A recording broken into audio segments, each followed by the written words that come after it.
আপনি আপনার লাইফে কোনোদিনও উন্নতি করতে পারবেন না যদি আপনি এটা চিন্তা করেন যে লোকে কি ভাববে, লোকে কি বলবে। লোকের কথায় যদি আপনি আপনার জীবন পরিচালনা করেন তাহলে আপনি কোনোদিনও আপনার লক্ষ্যে পৌঁছাতে পারবেন না। আসসালামু আলাইকুম এভরিওয়ান, কেমন আছেন সবাই? আমি আলহামদুলিল্লাহ অনেক ভালো আছি। আজকে সকালবেলা আমি আমার পুস্কুটাকে নিয়ে স্কুলে চলে আসছি, তো ওই মুহূর্তে লাকি আপু ফোন দিয়ে বলতেছে বাবুর স্কুল শেষ হইলে আমার বাসায় চলে আসবেন, দরকার আছে। এরপর আমিও স্কুল ছুটি হওয়ার সাথে সাথে চলে এসেছি বান্ধবীর বাসায়। আর এসেই দেখি বান্ধবী খিচুড়ি রান্না করতেছে, যেটা আমার ভীষণ পছন্দ। আর এসে আমার মনের দুঃখের কথাটা বলতেছিলাম, এত পরিমাণে হেয়ার ফল হয়, এখন কি করব বলো। সে আমাকে সাজেস্ট করলো তার পরিচিত একটা স্যালন আছে ওইখানে যাওয়ার জন্য। তাই আর কি একটু রেডি হয়ে নিতেছিলাম, কারণ আমি যেহেতু স্কুল থেকে এসেছি ওরকমভাবে রেডি হই নাই। যাই হোক, এখানে ওরা একটু দুষ্টামি করতেছিল যে আন্টি কয়েকদিন পর টাকলা হয়ে যাবে। আসলে আমার এত পরিমাণে হেয়ার ফল হচ্ছে, জানি না কি হবে। তো এই তো আশা আপুও চলে এসেছে, তিনজনে মিলেই যাব আর কি। তো এখানে খিচুড়ি খাইতেছিলাম, আর খিচুড়িটা এত মজা হয়েছিল। শীতের দিনে সবজি খিচুড়ি কিন্তু বেশ মজা লাগে। এই যেরকম খিচুড়ি থেকে সবজি খাইতে যে আমার কি ভালো লাগে। আর আমি ইদানিং এত পরিমাণে ঝালখোর হয়েছি, মানে সব খাবার এই মরিচ না হলে যেন মানে ভালোই লাগে না আমার, এরকম একটা অবস্থা। ছেলেকে সাধতেছিলাম, ছেলে একটুও খাবে না। যাই হোক, আমরা কিন্তু খাওয়া দাওয়া করে পার্লার উদ্দেশ্যে রওনা দিয়ে দিয়েছি। আর আমার পুস্কুটা মাশাআল্লাহ অনেক বেশি খুশি ছিল, কারণ সকাল থেকে ওর অনেক বেশি মন খারাপ, কারণ ওর দাদা ভাই আর ওর পাপা গেছে গ্রামের বাড়িতে, যার কারণে ও অনেক বেশি মন খারাপ করে বসেছিল। এরপর যখন একটু বাইরে বের করছি ঘোরানোর জন্য, সে তো খুশিতে আত্মহারা হয়ে গেছে।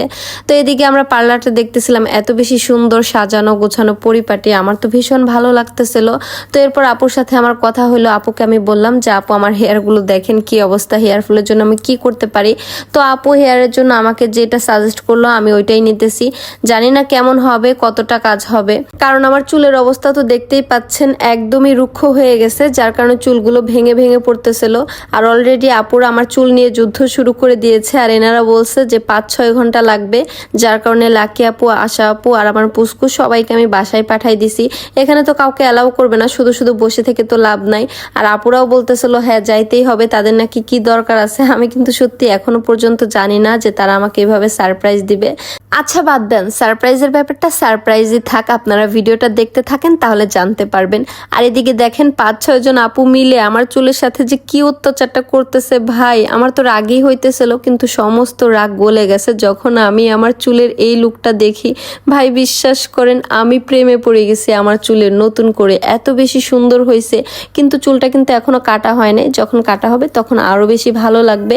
আয়নার সামনে দাঁড়িয়ে নিজের প্রতি একটা অন্যরকম ভালো লাগা কাজ করতেছিল। সর্বপ্রথম কথা কি জানেন, আগে নিজেকে নিজের ভালো লাগতে হবে।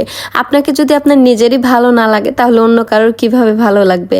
যাই হোক, এই তো দেখেন আমি বাসায় এসে গেছি, আর বাসায় এসে দেখি তারা আমার জন্য একটা ছোট্ট কেকের আয়োজন করছে, কারণ আমার 500K ফলোয়ার ডান হয়ে গেছে। এটা আমার মনেও ছিল না, সত্যি কথা বিশ্বাস করেন, কারণ ওরকম ভাবে আমি সেলিব্রেশন করতে চাই নাই, কারণ আমার ফ্যামিলি যেহেতু আমার পাশে নাই। আমার ফ্যামিলি বলতে আমার হাজবেন্ড, আমার ছেলে, ওরা না থাকলে ভাই আমার কোনো সুখই সুখ না। তো এদিকে এরা আমার সেলিব্রেশনের কথা চিন্তা করে এখানে একটা ছোট্ট কেক আনছে। আমি যে কি পরিমাণে খুশি হয়েছে এটা আমি বলে বোঝাইতে পারবো না। আর আজকে আমার পরিবারটা যে 5 লাখের একটা পরিবার হয়েছে, এর পেছনে কিন্তু এই মানুষগুলোরও অনেক ভূমিকা আছে, যেটা আমি কখনোই ভুলবো না। কারণ এরা প্রথম থেকেই আমাকে অনেক বেশি সাপোর্ট করছে, সব সময় বলছে যে না মুক্তা তোমার দ্বারা হবে, তুমি পারবে, যে যাই বলুক তুমি অন্যের কথায় কান দিও না। শুধু এই মানুষগুলো না, আপনারা যদি আমাকে ভালোবাসা না দিতেন, এত সাপোর্ট না করতেন, তাহলে আমি কখনোই এতদূর পর্যন্ত আসতে পারতাম না। আরেকটা কথা কি জানেন, আপনারা যারা মনে করেন যে আমার সফলতাটা হয়তোবা খুবই তাড়াতাড়ি আসছে, আমি কোনো কষ্টই করি নাই, আসলে সফলতার রাস্তাটা এতটাও সহজ ছিল না। আর আমার এই জার্নিটাতে আমি অনেক মানুষের কটু কথা শুনেছি, অনেক বাধা বিপত্তি পেরিয়ে আজকে আমি এই জায়গায় দাঁড়িয়ে আছি। কিন্তু আমি অন্যের কথায় কান দিই নাই, আমি আমার লক্ষ্যে স্থির ছিলাম। সব সময় নিজের লক্ষ্যে স্থির থাকবেন, তাহলেই দেখবেন আপনার সফলতা নিশ্চিত। যাই হোক, অনেক কথাই বলে ফেললাম, সবাই অনেক ভালো থাকবেন। টাটা, আল্লাহ হাফেজ।